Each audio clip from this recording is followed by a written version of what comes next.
Welcome back to Hour 3 on Friday. It is our hour where we do preparedness, civil defense, space weather, earth changes, even things like geoengineering the earth for weather modification and its dangers. We talk about all kinds of things, and we have our panel, John Moore and Ann Morrison. And via John, I have referral of Bob, who's a pilot, international pilot, who will remain anonymous otherwise, but I'm sure there are Bobs on every planet in our solar system and galaxy, so that's not a problem. And Bob's going to give us his take after we hear just a quick, 30-second minute blurb on the topics Ann's going to cover. She's got some pretty hot topics here, and of course, I don't know, John, are you there? I'm here. Maybe you want to do the intro on Bob, because you referred him to come on the program.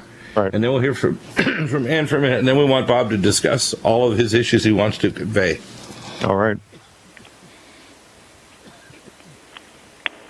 Tell us about Bob, John.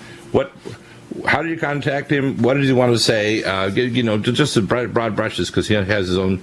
He'll have the stage here in a moment. Okay. Are we on the air? Yes, we are. Okay. On the air.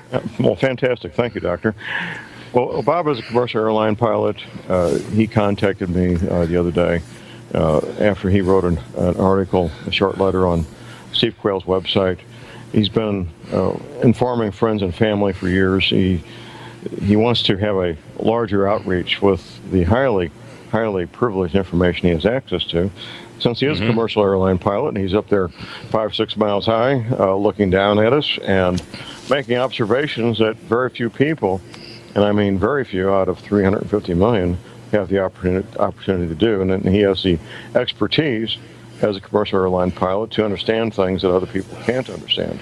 So he brings a lot to the table, and I think his input's going to be very valuable to help us understand from first-hand observations as opposed to looking at the internet, first-hand observations of some of these matters. And I'm really looking forward to working with him. Yeah, absolutely. And why don't you just give like a 30-second promo what you'll be talking about later. We have a couple of hot issues today that are going on, especially with John mentioning the issues of what's going on in Ukraine. What do you have today that we're going to talk about later? Well, we have a very important notice coming out, an alert coming out from the USGS about Mount St. Helens. They are measuring rising magma within Mount St. Helens, and I think we've mentioned that we've had harmonic earthquakes under Mount St. Helens and Mount Hood, and also on the way to Yellowstone, and we've had harmonic vibrations at Yellowstone, and then also down the Cascade Range into California. Yeah, and by the way, every 350 to 500 years, they call it the warbird or whatever. The natives call it this war dance. And last time it happened, I think it was about 400 years ago, there was a major subduction fault line zone movement that literally disappeared in a entire forest under the Cascadia Range off the coast of Oregon.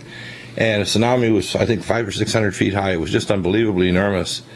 People need to realize that the earthquakes move in a clockwise direction around the Ring of Fire, and we're due for not only the Alaskan earthquakes, but also earthquakes in the Cascadia subduction zone and along the New Madrid fault system and along the California fault system. And we've already had some warnings of those coming. So we'll get into that a little later. I have another paper I'm going to pop on later on in the second and the third or fourth segments that's pretty shocking, but it's important.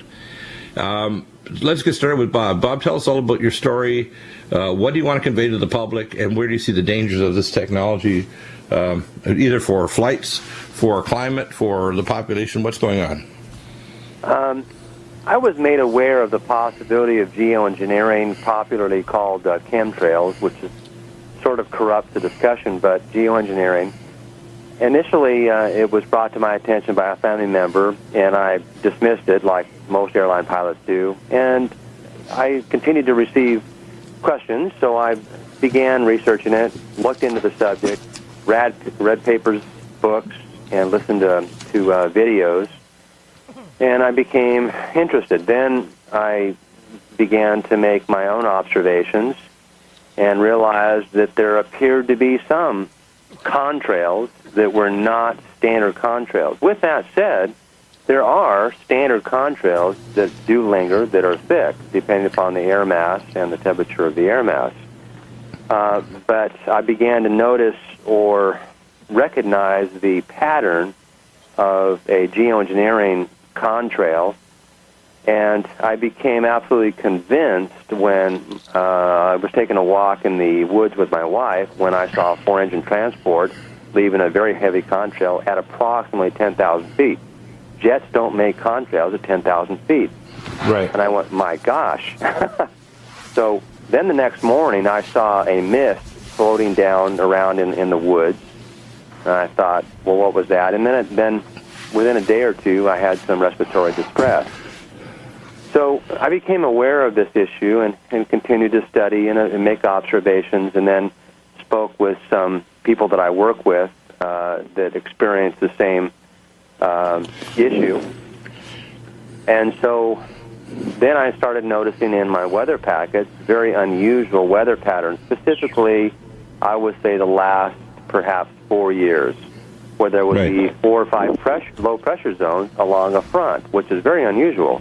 And in some cases, the jet stream flowing in a direction which was not really natural, which would have had to have been engineered. So I was also aware of the possibility of these geoengineering contrails directing weather, perhaps being used to obscure the sky, perhaps being used to absorb radiation, which is what the barium does. Right. Strontium, I guess, is a immunosuppressant, and of course aluminum is connected with Alzheimer's. Right.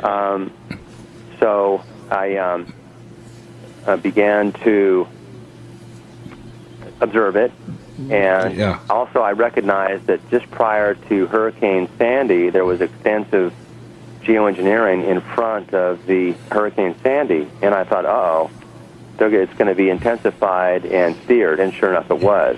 Even though it was the wrong time of year, too, right? Yes.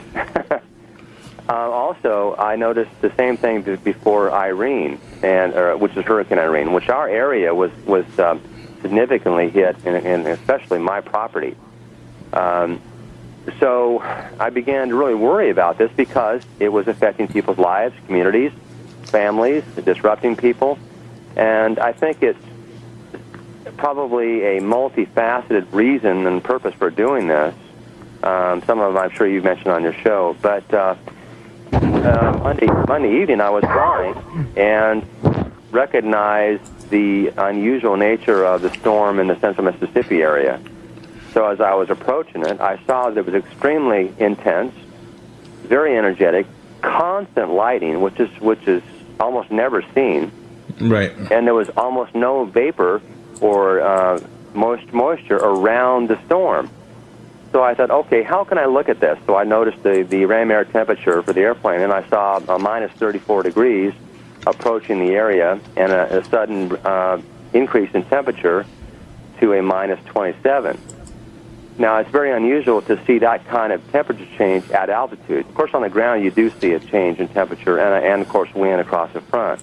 But then the temperature went back down on the eastern side of the front. And I also saw all the wind flowing into the low at altitude, which you'd usually see that on the ground or the surface. Right. So when I got home that night and then looked at my usual websites, Tuesday morning, I would notice that a man was tracking the HARP energy, and that's exactly where I saw the temperature change. Right. Now, how do you, what's your understanding or information on how HARP or HARP-like technologies are being used to modify the weather? What have you been told or researched and found? It's basically energy focusing on the ionosphere and then beaming down to an area to create heat and or move the low pressure zone or high pressure zone. Actually, exactly. All of these molecules, by the way, are paramagnetic, and they use plasma interferometry or special infrared lasers to move the storm cells. They're put at 70 to 80,000 feet. That's why they're very high relative to the regular contrails. Do you have a break coming? We're coming back. We're now back. Well, welcome back, and we're back with Bob. I want you to continue on this discussion a bit, Bob, because it's really important. We need to get you back also in future shows because when I combine with talking to expert pilots like yourself, and in a sense you're like a meteorologist too, because as a pilot you have to know about the weather and air map systems in order to even know. For example, if you don't know where the tailwinds are at a specific altitude, you don't know if it's going to be a bumpy ride or you're going to be able to get a little headway if you start late, etc. Basically, all pilots are in a sense a former meteorologist, isn't that right? Yeah, for the most part, yes. And of course, scientists, because we're trained in aerodynamics and other issues, and physics. Right. So when you hear the physical explanation that I gave for what I have from classified sources, and basically, and I've talked to other people that kind of get pieces of this, they kind of chomp around the edges of it and try to make speculation. I know exactly how the system works, and I give exquisite technical detail too, because I have first-hand knowledge of this, taking care of not only the pilots but also working at U.S. Space Command for a period of time and having advanced technical background so I could ask the right questions, and I have a photographic memory. So then when you fit it in, you can start making better observations if you have a model, at least to challenge and say, well, I don't know if I believe Deagle's model, but you should be able to do several things. Firstly, you should be able to see scalar harmonic frequencies if you have the right type of listening equipment to see them manipulating the upper atmosphere. You should be able to pick up specific harmonic frequencies for those, what I call paramagnetic molecules in the upper atmosphere, strontium, barium, aluminum, and salts up in the upper atmosphere. And when you see those specific frequencies show up, you know that they're moving around storm cells and they're going to do something. Yeah, as I said, you've improved my knowledge base, and now I understand the mechanics of what I've been observing. Yeah, it's pretty scary. Now, I want you to give some projections of what you think this will do to not only pilots, but people, living systems, the benthic layer of the oceans. I mean, where the hell is all this going? I mean, this is not science fiction. This is really happening, and there's maniacs that don't consult the public. It's not representative government running it. It's a form of bizarre, psychotic, globalist maniacs that are just doing it. When they're flying out of Buckley, I spoke to Dr. Isley, who's a physicist from the Vitamin Cottage. He's an owner there, but he's also the founder of the World Constitution Parliament Association and the Federation of Earth Documents, which all countries on Earth have signed back when they signed it since 1958, where they found it with the United Nations. They've signed it by the mid-'80s. They were the ones primarily pushing for geoengineering the upper atmosphere, and the UN is completely behind this, and they clique behind the global governments and what called the special free secret agencies like NSA, No Such Agency, and all the secret agencies on Earth. And by the way, it doesn't matter if they're spraying over your country, whether it's China or Russia. When they geoengineer the upper atmosphere, it slides and does what's called laminar equalization, so it spreads to every country on Earth, so they can manipulate the weather anywhere, and they can also use this interferometry field to create earthquakes, volcanoes, and extreme weather patterns that can be very devastating. So this literally weaponizes the planet. I have seen some of the information and videos on the designer of the HARP system where he showed an earthquake could be triggered, and it certainly makes sense to me that if you've got a fault line that's under stress, if you radiate energy at it and cause... I'll tell you exactly how it works. Every fault line, just like a wind chime, has a frequency that's a harmonic, and there's subharmonics too.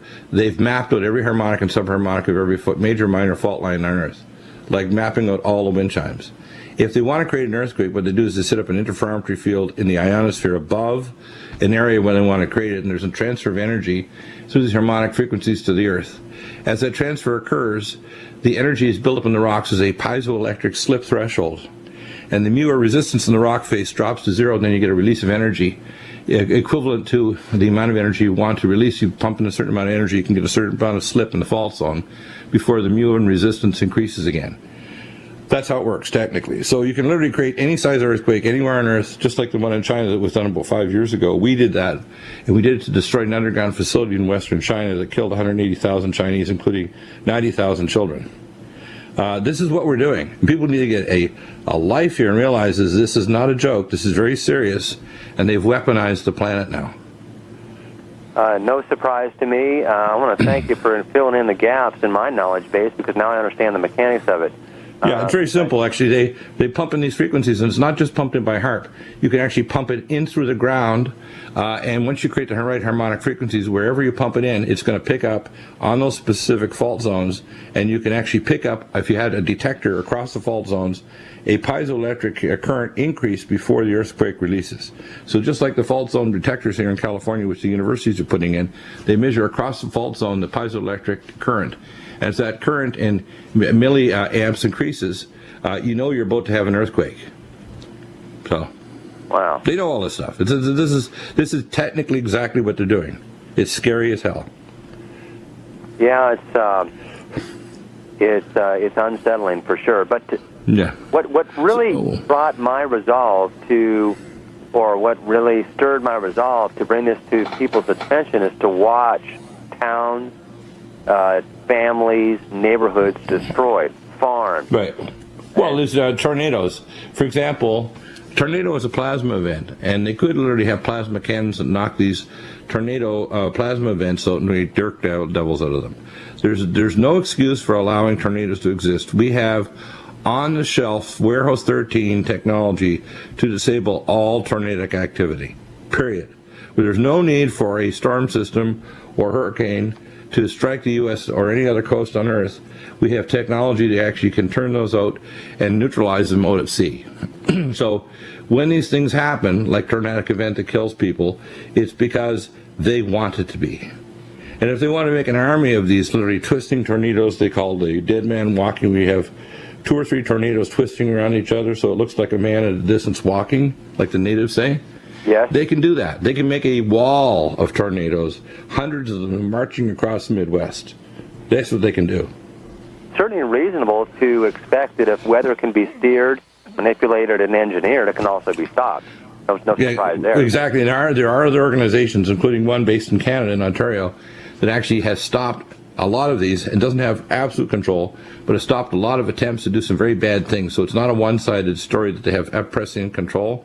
And other countries such as Russia, which are not on side, they have weather modification technology, and I'm sure there's weather and geotectonic wars happening right now, but again, it's the same thing as mutual assured destruction. Whatever one side can do, Russia can do just as good or better. So if one group tries to pull off something really catastrophic, like setting off the Cumbre Viejo supervolcanic island, sliding into the ocean and creating 800-foot high wall of water heading toward New York City, the Russians can trigger that as well as we can neutralize it. And the problem is that people don't understand these weapons are deployed. I'm aware of that story in the Canary Islands. It seems hard for me to imagine an 800-foot wave, but I can certainly imagine a 50-foot wave. They've already done displacement studies at the University of California here, up in Northern California, as well as the Tsunami Research Center in Switzerland. And I've tracked and presented all the data on that.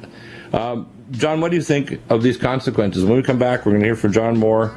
Stay there, Bob. We're going to hear from Ann Morrison, and we're going to have a quick pop-in, too, by Tim Alexander with a quick report on the exploding civil war now in Ukraine, because the civil war is on. Russia, I believe, will swoop in about 3 days and crush them like a Viking invading band. And Europe and NATO and America will do nothing. Welcome back to the NutriMedical Report, and if you've been boggled, we're going to try to unboggle you. I speak a little too fast, but I'm putting together books that'll be coming out this year as ebooks. We want to hear Ann's story because it's extremely important. We want to hear a quick update report here from Tim Alexander, who's ordinarily on Thursdays. We bring him on other times. He has an emergency report. Tim, tell us what's happening. What's going on in Ukraine? Well, Odessa has been relatively quiet up until the last day or two. 38 people. Some reports say 31, but it's now pretty certain it's probably 38 have been killed in a fire in a building that was the center of clashes. You basically have armed warfare in the Ukraine, which yesterday Putin spent most of yesterday warning the coup junta not to do what it's doing today. He's called an emergency session of the UN Security Council. I said yesterday this was probably going to happen. I'm going out on a limb here because Putin is the slickest political operative of our current age, but Right. I think he probably is now between a rock and a hard place, and he'll probably now use his military force in Ukraine. Yeah, but if you're looking at a master surgeon, like a neurosurgeon, moving in to take out a tumor and not somebody bleed to death or cone some of the foramen magnum, on a geopolitical and military level, this man does not drink vodka, even though he's Russian, has a very high IQ, has multiple talents, and he will move in there in a military, strategic, and geopolitical manner as a master politician, and it'll be a surgical excision of the so-called coup junta out of Kiev. And then you'll see the parties all brought to the Ukraine. Yeah, he'll take it all, but he also said, here's what he'll do, though. He will, I predict that he will allow each of these so-called sub-republics to actually vote whether they want to be Russian or they want to be sucked into the IMF and end up with a quarter of their previous pensions and have austerity fascism. And he'll leave it up to the peoples to vote for that. But each republic will be autonomous, and most of it will turn Russian.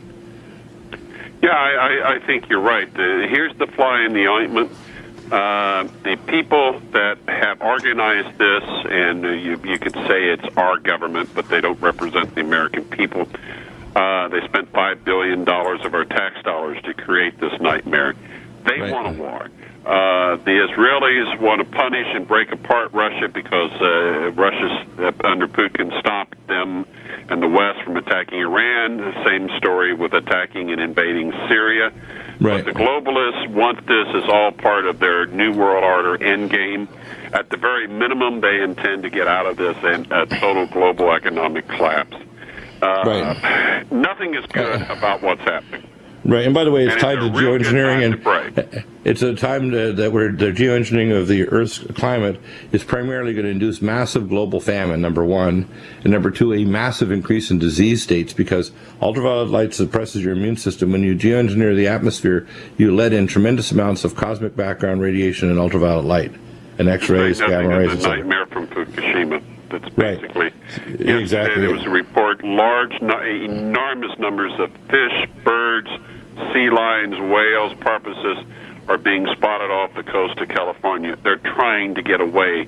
Well, what they're doing is they're going to the coastal waters because there's rain and water from creeks and rivers that keep it relatively less radioactive.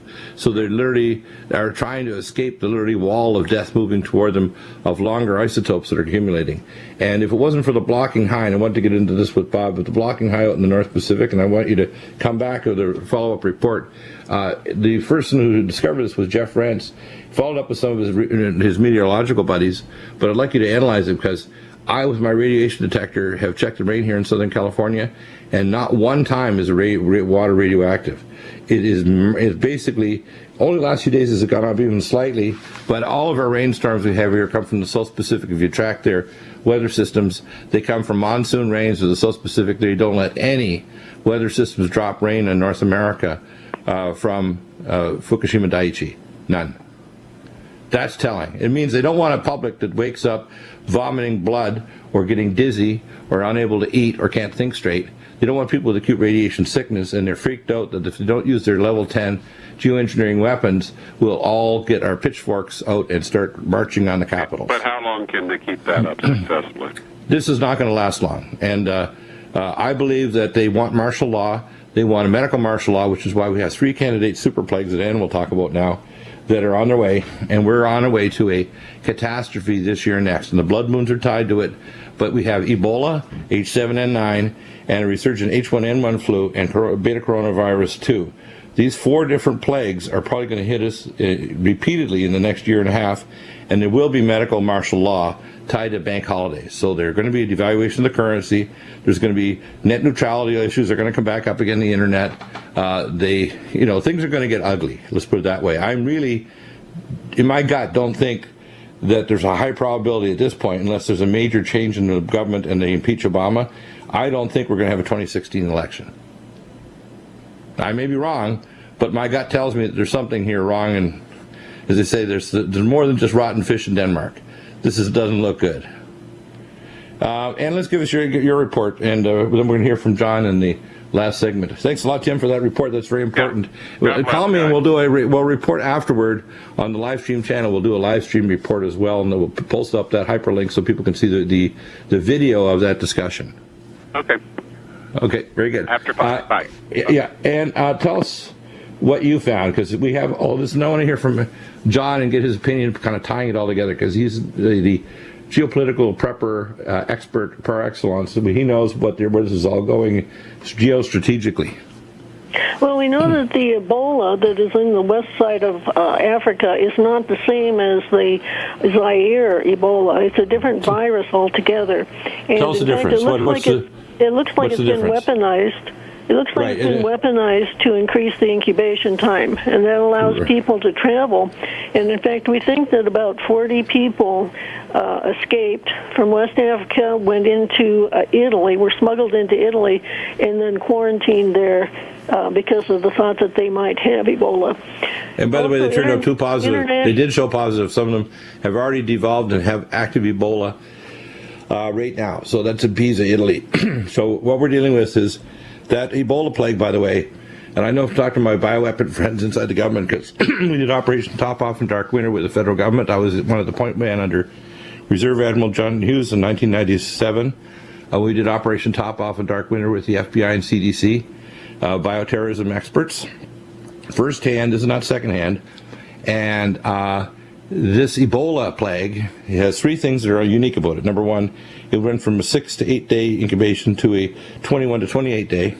Number 2, it has massive viral release that occurs for a long period of time before it turns into illness, which would occur really quickly before and causes a massive disseminated intravascular coagulopathy. So you can have a carrier state where you're not sick and shedding tremendous amounts of virus before it turns and kills you. That's the second thing. And the third thing about this virus is it lends to the possibility that there could be other associated viruses that it can recombine with, because it lasts long enough. It doesn't just stay parochially in Africa. It could combine with other viruses. The first one discovered was named after a district in Germany called Marburg, the town of Marburg, where the lab actually tested it. But there's other distantly related viruses that could combine and cause future plagues. So then we have the beta coronavirus that's now spread to Malaysia, to Philippines, 2 hot spots in Europe, Germany, and where's the other spot? And Greece. And we got H7N9. They've exported 2 cases into Egypt. 2 cases in Egypt, 26 more cases in Saudi Arabia just reported today. And the H7N9 is spreading all over China, and the Chinese are doing nothing. They're terrified to notify people that these viruses are there, because their economy will go into full cardiac blue arrest if they notify people that they're exporting H7N9 to the local countries, Thailand and Vietnam, etc. Their economy will go bye-bye. It'll be over instantly. When they shut down airline travel, which they did an experiment a few days ago with a virus. Remember, they did that in Los Angeles export. Right. LAX. This is a test, because when the virus goes, nobody is flying anywhere. Nobody. Where you That's are coming. Is where you'll stay. You're going to stay wherever your carcass is. Welcome back, and we have reports from Ann and John to complete this hour, very high intensity hour. And I want you to talk about the last couple issues, and John, you've got some new reports as well. Yeah, I just wanted to mention there's been an increased risk of rabies in the Northeast, and I don't know if that's been introduced deliberately or not. Northeast United States, right? In these United States. And the other thing is that they've discovered a brand new pox virus, like a smallpox virus, and people don't have any immunity to that. They stopped inoculating people for smallpox back in 1980. Well, first off, the problem is if you're going to create a vaccine, it should create a fingerprint identical antibody response and cellular immune response that actually prevents a pathogenic primary infection, or takes an infection present and makes it go away. And they never proved that with any vaccine for any human or animal. And so I don't believe that they've removed any disease by using vaccines. And the fact is that these emerging viruses aren't just because of increased travel. It's because there are labs in virtually every country on Earth, the poor man's nuke, making these weapons. Okay, so it's really dangerous, it's really crazy, but it's really happening. Some of the labs are actually just being sloppy because they're trying to make vaccines. Like there was a lab in Central and Eastern Europe, and they were actually having such sloppy procedures that they created recombinants by mistake. That's scary. That's scary. And I got the actual documents released them about 5 years ago, and people say, no, that's not true. And I said, here's all the documents. And these labs, they got in all kinds of trouble with the European Commission that actually investigated them. John, you have a couple reports as well. Yes, Gordon Duff with Veterans Today. He's been reporting some good reports for quite a while. He's reporting that 1 ton of highly enriched uranium left Pakistan for England, stayed in England for some short period of time, and apparently have left both Heathrow and Gateway airports, and may be headed to the United States. We're not under what auspices? Is it a government exchange between the Pakistani plant? Well, apparently, why would it? Well, I don't know how Gordon got his hands on this information, but apparently this warehouse in Devon, England, has previously been used to store illegal weapons by various intelligence agencies. Yeah, let me explain what surveillance happens to nuclear weapons in North America. And I know this because I worked, as I say, with classified clearance. Every city, every town on Earth is monitored from space using what's called plasma interferometry from space, called scalar interferometry. They can map down to literally half a mile underground exactly what isotopes are present, whether it's wood, concrete, or steel, or nuclear materials. And then when they see hotspots, they actually fly every week over every U.S., Canadian, Australian city, whatever. They fly helicopters or jets over with radiation detectors to scan. If they find a hotspot, they actually send a special SWAT team in there to go in and figure out what the hell's going on. So that there's no way that anything could be transported through a port of entry, even Freeport, Bahamas, ports in Texas or Via Cardenas in Mexico, with a material like this. Is in converse to so-called Janet Napolitano, the moron, who tried to tell us the lie that they only open 2% of containers. They can see these things from space. They could easily pop the container seals. They'd easily be able to find out if there's not just a suitcase nuke, but a container-sized nuke. And so if these kind of materials are coming in, it's because they want them to come in. Right. Okay. Well, just like they when people say, well, it looks like the Saudis were involved with 9/11, and so were, by the way, the Israelis, but they were just the thumb of the hand of the CIA and the NSA. So when we want to blame the Israelis or the Saudis, we have to blame our own secret agencies that get a lot of political capital for the New World Order, and a lot of laws passed, like the National Defense Authorization Act, etc., the John Warner Defense Act, etc., etc., etc., Patriot Act 1 and 2, all kinds of other, quote, executive orders passed since Oklahoma City, Ruby Ridge 9/11. And the next maniac thing that happens, believe me, they'll lock this place down tighter than it'll be a dystopic nightmare, let's put it that way. If there's ever a nuke go off in the U.S. city that kills 250,000 people, you will have to have authentication wherever you go. You won't be able to go to the bathroom unless you authenticate. You won't be able to get on a bus unless you authenticate. You will have no money in the bank unless you authenticate. And if you piss off the authorities, they will press Alt-Delete and you will exist no longer in cyberspace. Well, that would be pretty devastating to most people these days. Well, they don't believe it. They think we're lying. They think that we're nuts. They think we're just doing this to entertainment. No, we're not. Because if we stop it now, if we catch it in its nidus and tell everybody, including the people inside these agencies, and there's whistleblowers, people say, hey, I don't want that. There's rich and powerful and greedy people that don't want that. Only people that are hell-bent on the destruction of the human race and our planet want that. Absolutely. Well, there's another report out of Ukraine. I don't know if Tim covered this or not, about 2 Ukrainian helicopters being shot down by surface-to-air missiles. Yes, yeah, and those were Ukrainian helicopters shot down by pro-Russian patriots, right?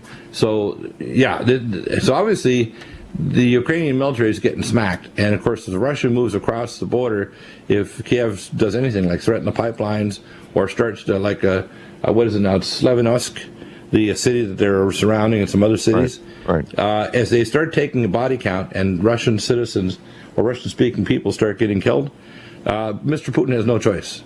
He's going to sweep across there like a Viking raid, and they will slash and burn and crush them like a bug. They have no idea how fast and efficient they'll do it.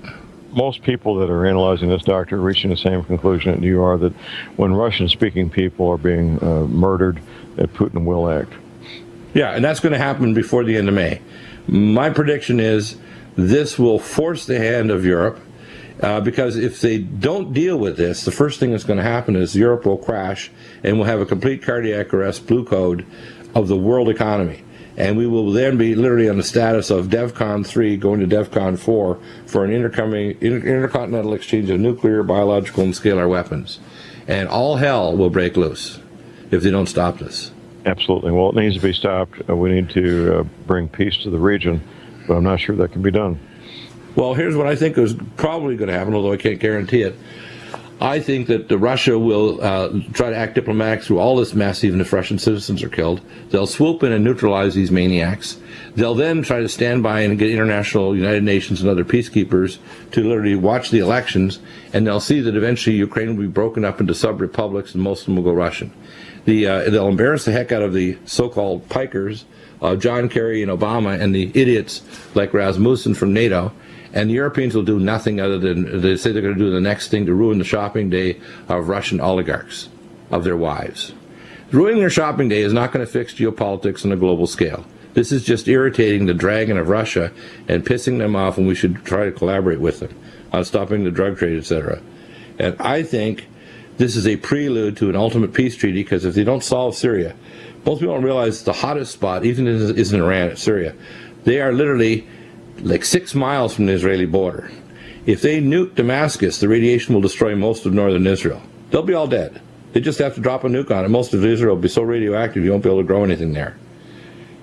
So I think Syria is a real big issue, and if they don't solve the Syrian issue and they keep on trying to do regime change, not only will they have Iran sending drones, because they're serious, they got some big bad drones. They got the Shahed missile. They have, all they need is dirty bombs. They don't even need to have nukes. They just have conventional weapons with Cobalt-60, and they can make Israel a devastating nuclear wasteland. So, the Europeans and these other people just don't understand the multi-level of asymmetric warfare. Can you talk about that, John, because you're an expert on warfare. Asymmetric warfare in the 21st century with multiple allies right up to the big level 10 guys like Russia is really damn stupid for us to start. Well, asymmetric warfare is warfare from multiple methods all at the same time. Right. 70-something years ago, we had the Japanese fleet crossing the Pacific. That's passé. That's gone. Right.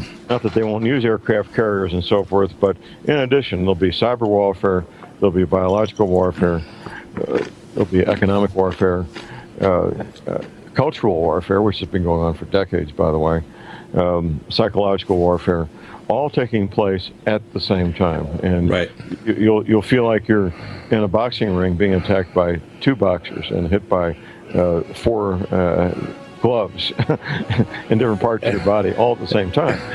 Right. In other words, you literally will be twisting and writhing airborne, being hit at the same time by different boxers, striking different body parts to maintaining you, so you're no longer touching the mat. And you can't recover from one hit before the next one's getting it. Yeah. And I can tell people we need to, number one, pray against this evil. We need to also pray for the repentance of the state of Israel and America now with this bisexual, as they said, head of the Focus on the Family, abortion president. And he's now trying to abort America and our planet. We need to stop this guy and repeal Obamacare. We need to impeach him. We need to stop Lurch, a.k.a. Mr. Kerry, John Kerry. He should go back to being a second in a new Addams Family movie, but he shouldn't be a Secretary of State. He's crazy. Thank you, Doctor. It's Liberty Man. Thank you, John and Ann. Amazing update. Keep tuned. As a commercial airline pilot, to understand things that other people can't understand.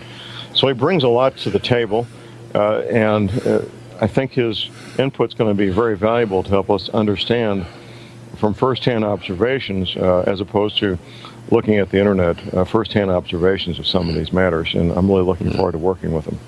Yeah, absolutely. And why don't you just give like a 30-second promo what you'll be talking about later. We have a couple of hot issues today that are going on, especially with John mentioning the issues of what's going on in Ukraine. What do you have today that we're going to talk about later? Well, we have a very important notice coming out, an alert coming out from the USGS about Mount St. Helens. They are measuring rising magma within Mount St. Helens, and I think we've mentioned that we've had harmonic earthquakes under Mount St. Helens and Mount Hood, and also... Welcome back to Hour 3 on Friday. It is our hour where we do preparedness, civil defense, space weather, earth changes, even things like geoengineering the Earth for weather modification and its dangers. We talk about all kinds of things, and we have our panel, John Moore and Morrison. And via John, I have referral of Bob, who's a pilot, international pilot, who will remain anonymous otherwise, but I'm sure there are Bobs on every planet in our solar system and galaxy, so that's not a problem. And Bob's going to give us his take after we hear just a quick, 30-second minute blurb on the topics Ann's going to cover. She's got some pretty hot topics here, and of course, I don't know, John, are you there? I'm here.